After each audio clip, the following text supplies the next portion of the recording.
क्या आप 10th में स्टडी करते हो? तो आप भी मैथ सब्जेक्ट में इन 5 क्वेश्चनों को फेस कर रहे होंगे। उनमें से पहला क्वेश्चन है ये कि सर फॉर्मूला तो सारे आ जाते हैं, बट कौन सा फॉर्मूला किस सम में यूज करना ही हमको पता नहीं चलता है। फाइन, इसके लिए एक काम कर सकते हो आप, हर एक फॉर्मूला का कोई ना कोई काम होता है, याद रखना हर एक फॉर्मूला का कुछ ना कुछ काम होता है, राइट। जैसे कि मैं डिस्टेंस फॉर्मूला की बात करता हूँ, 10th में 7 चैप्टर है, उसमें डिस्टेंस फॉर्मूला आता है। तो डिस्टेंस फॉर्मूला की अगर मैं बात करता हूं तो वो क्या करके देता है, 2 पॉइंट के बीच में डिस्टेंस ढूंढ के देता है, राइट। तो अब ऐसे क्वेश्चंस जिसमें डिस्टेंस से रिलेटेड कुछ ना कुछ आता हो, तो सारे क्वेश्चन में हम डिस्टेंस फॉर्मूला यूज कर सकते हैं, यूज कर सकते हैं। ऐसे अलग अलग फॉर्मूला की लिस्ट बनाओ, क्या उसका काम है वो लिखो, वो समझो, एंड उसके रिलेटेड क्वेश्चन करते जाओ करते जाओ करते जाओ। जितने ज्यादा क्वेश्चन आप कर पाओगे, जितने ज्यादा क्वेश्चन आप समझोगे, उतना ही आपको क्लेरिफिकेशन मिलता जाएगा कि ये फॉर्मूला मुझको यहां पे यूज करना है, ये फॉर्मूला मुझको यहां पे यूज करना है। और ये तभी हो सकता है जब आप अच्छे तरह से प्रैक्टिस करोगे, तभी, otherwise no chance, right.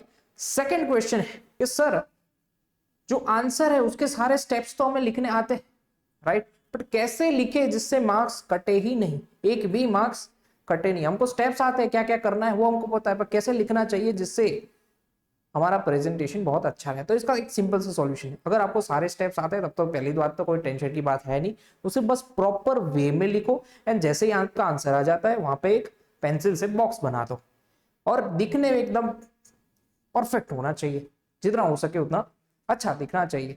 Handwriting आपकी खराब है, कोई बात नहीं, प्रेजेंटेशन आप सही रखो। हैंडराइटिंग जब आप पढ़ सकते हो उतना ही हैंडराइटिंग आपको रखना चाहिए। तीसरी बात है कि सर हम ऐसा कर सकते हैं कि हमको आंसर पता है तो क्वेश्चन में स्टार्टिंग में कुछ लिख देते हैं और लास्ट में आंसर लिख देते हैं, बीच में कुछ भी मसाला भर दे तो क्या चलेगा?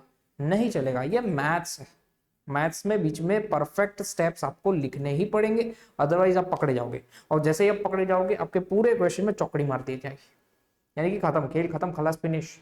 इसलिए मैं बोल रहा हूं कि लिखने की प्रैक्टिस जरूर से करना, देयरफॉर कहाँ लगाना, ये वो वगैरह वगैरह, एक एक चीज आपको आनी चाहिए। देयरफॉर कहाँ लगाना है, इक्वल टू कहाँ लगाना है, ये आपको प्रैक्टिस करने से ही आएगी, समझने से ही आएगी।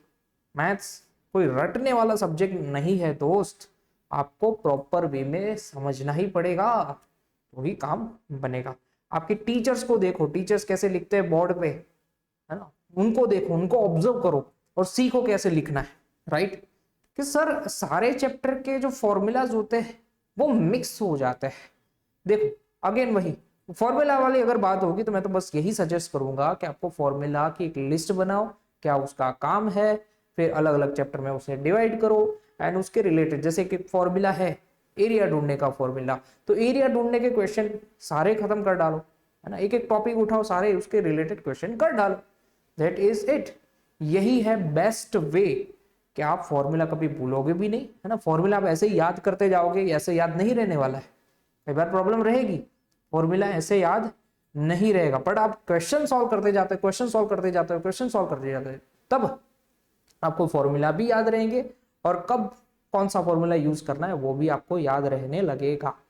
तो मैथ्स सीखने का एक ही तरीका है, कंटिन्यूअस मैथ्स करते रहो, राइट। जब जब भी आप मैथ्स करने बैठो तो आप कंटिन्यूअस वो प्रोसेस करते रहो। लास्ट क्वेश्चन कि सर आंसर में अगर पॉइंट में चेंजेस हो क्या चलेगा? देखो चैप्टर के ऊपर डिपेंड करता है, अगर आप वॉल्यूम वाला चैप्टर, एरिया रिलेटेड टू वाला चैप्टर, स्टैटिस्टिक्स, अगर इन तीनों चैप्टर की बात कर रहे हो तो आपको पॉइंट के पीछे 2 डिजिट तक सेम आंसर आना चाहिए, बाद में चलेगा, बाद में चलेगा। और दूसरी चीज ये है कि अगर कुछ चैप्टर्स हो गए जिसमें जैसे कि प्रोबेबिलिटी हो गया, फिर 7 चैप्टर हो गया वगैरह वगैरह, तो इन चैप्टर में आपके आंसर परफेक्ट आने चाहिए, आपके आंसर्स परफेक्ट आने चाहिए। अरिथमेटिक प्रोग्रेशन हो गया, ये सारे चैप्टर में आपके आंसर परफेक्टली आने ही चाहिए, उसमें कोई अप्रोक्सीमेशन नहीं चलेगा। That is it.